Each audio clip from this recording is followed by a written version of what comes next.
मी बऱ्याच आजारांमध्ये रफेज किंवा फळं, भाज्या ज्याला आपण म्हणतो, कच्च्या फळं, भाज्या किंवा उकडलेल्या भाज्या खायला सांगतो.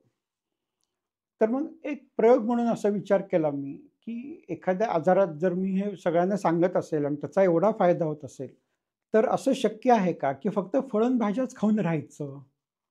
तर मी असा प्रयोग करायचा प्रयत्न केला.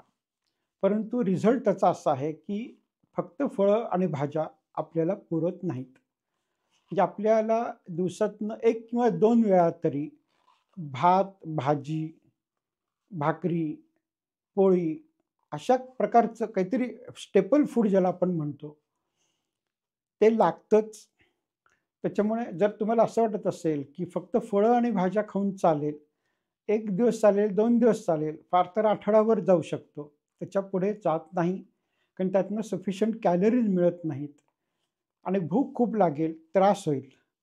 त्याच्यामुळे साधारणतः अर्धं रफेज म्हणजे आपण जे काही खातो, त्यातलं अर्धं व्हॉल्यूम किंवा अर्धं वेट हे रफेजचं असू दे. म्हणजे फळं आणि भाज्या साधारणतः 400 ते 600 ग्रॅम आणि मग ज्याला आपण नेहमीचं जेवण म्हणतो, म्हणजे पोळी, भात, भाजी, आमटी.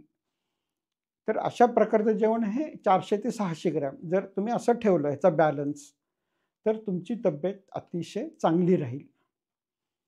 तुम्हाला काय वाटतं कमेंटमध्ये जरूर लिहा.